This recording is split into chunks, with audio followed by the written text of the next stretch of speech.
host of the Gridiron.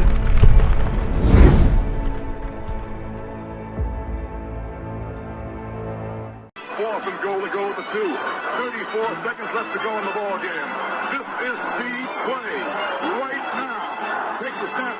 Targeted goes in. Targeted all alone. And the quarterback keeps. Wow, what a call. Nobody touched him. Draft things that didn't work out for the Giants over the past 10 years. Now, this is not something I thought or whatever. This is an article I'm going to read. It was a good article, really, really good article. It talks about the Giants' biggest draft blunders of the past 10 years. And, you can, whatever you want to do, talk about Saquon, if he was a blunder or not. The Giants needed other things, and they still took him. But, or shall we say, Gettleman took him. Gettleman was enamored with him. But unfortunately, Gettleman couldn't keep a very good secret. And everybody from here to Uganda almost pretty much knew that Dave Gettleman was going to take Saquon Barkley at number 2. And he did. Yeah. So, I mean, no big surprise there. Where are we at here? There we go. All right. So we got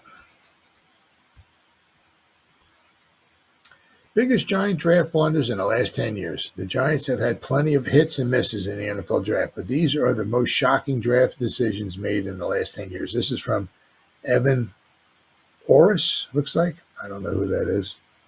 This is from SI.com. New York Giants are no strangers to taking big swings in the NFL draft. This year, they may not be any different as they hold the number 3 overall selection. Over the years, they have made some surprising head-scratching decisions. We take a look back at some of those moves, or in some cases, non-moves from the last decade. Now, one of them they talk about right off the bat is selecting Saquon Barkley at number 2. General Manager Dave Gettleman became infatuated with Penn State running back Saquon Barkley. Yes, he did. Throughout the draft process, so much that many reporters were linking Barkley to the Giants as early as late February. So basically, 2 months before the draft, Barkley was linked to the Giants. Not good. To be clear, Barkley was definitely a top 5 prospect, but the selection of Barkley made little sense for a Giants team that was on the tail end of Eli Manning's era and had offensive line problems. Fans and media were calling for the Giants to draft an offensive lineman, or better yet, trade down and get more picks and then get the offensive lineman. Interestingly, though, that's what the Colts did in that draft. Yep. In that same draft, the Colts did just that, trading back 3 spots with the Jets, selecting offensive lineman Quentin Nelson. Yep. And accruing additional draft assets. They got, I think, like another 3 second-round picks from the Jets. They got Quentin Nelson, and they got 3 second-round picks from the Jets. Something the Giants could have done. And actually, somebody was calling Gettleman on the phone, I believe it was, but I don't think he didn't answer the phone. Could have been the Jets. So just imagine if something I heard that he didn't answer the phone. Some teams were calling. Could have been the Jets. Jets could have jumped up, right?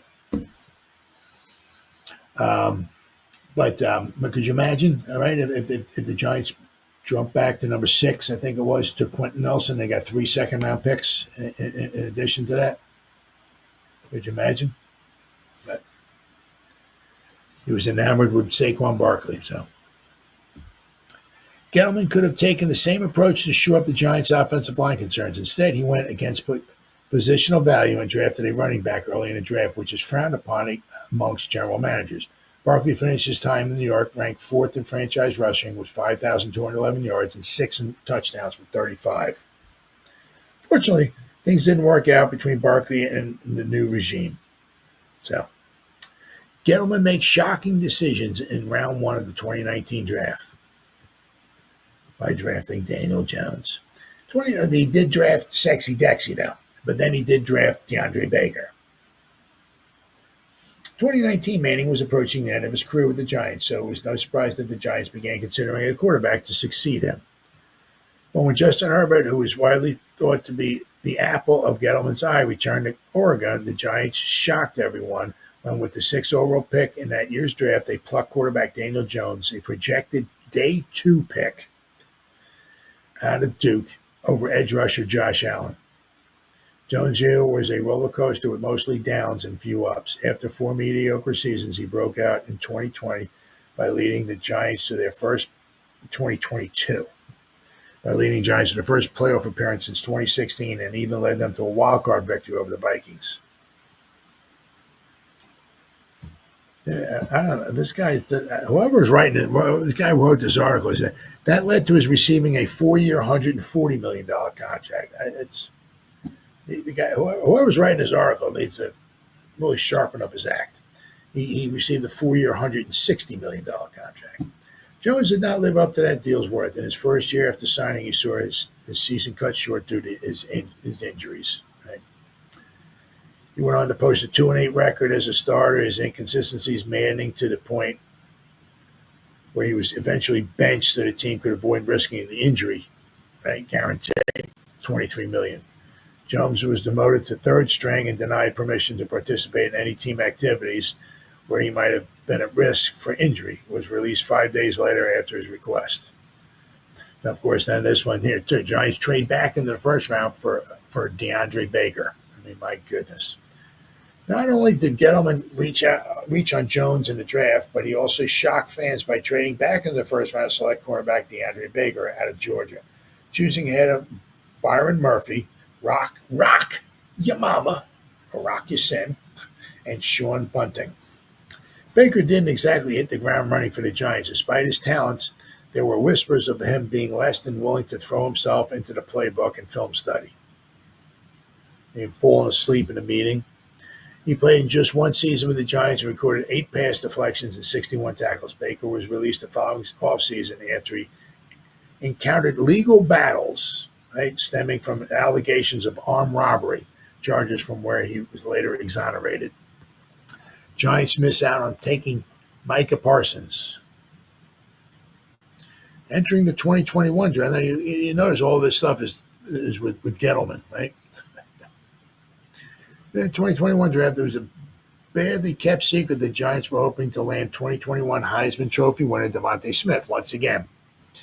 That's from the Gettleman era, right? Didn't keep his mouth shut. So that's why the Eagles jumped in front of the Giants and plucked Devontae Smith. Right? Had Devontae Smith fallen to the Giants, maybe they might have taken Devontae Smith instead of trading for trading with the Bears and getting getting Kadarius Toney. Giants with 11th spot in order that year lost out on Smith when the Eagles leapfrogged in front of them to grab Smith at number 10. Giants could have then pivoted and taken the best player available, outside linebacker Micah Parsons from Penn State, to improve their defense and bolster their pass rush. Instead, they traded back with the Bears, who had the number 20 pick in the order, receiving number 20, a 5th rounder, the Bears' 2022 first rounder, and a 4th round pick. Cowboys went on to grab Parsons after the Bears took quarterback Justin Fields. Still determined to take a receiver, the Giants selected Kadarius Toney out of Florida. Toney was a disaster almost when he set foot in East Rutherford. Between injury issues and other off-field concerns, such as his decision to pick a war of words with the media, for which he later apologized, Toney gave off negative vibes about wanting to be in New York. Well, he's just an idiot, just an absolute idiot. While it could have been smart to gain more draft capital, none of the players have lived up to Parsons' production, not even close. 25-year-old has been elected to the Pro Bowl 4 times and named the AP All-Pro First Team twice throughout his 4-year career. He's recorded 52.5 sacks, 256 tackles, 63 tackles for loss, 112 quarterback hits, 9 forced fumbles, and 9 passes deflected. But you also notice too. They're talking about that, but also, Eric Flowers is not. I don't know why they didn't put Eric Flowers in there. At number 9, we picked Eric Flowers, number 9. Right? 2016, we took Eli Apple with the number 10 overall pick. So we've had some blunders over the past 10 years in the first round. We've had some real freaking blunders. We took Evan Neal. We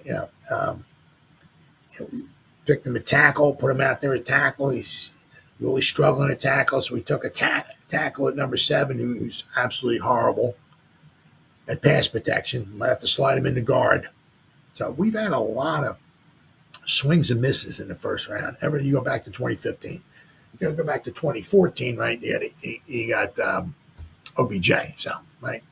But 2015, we've had a lot of swings and misses on our first round selections, and hopefully this season here, we picked number 3 in the draft. Won't have a swing and miss.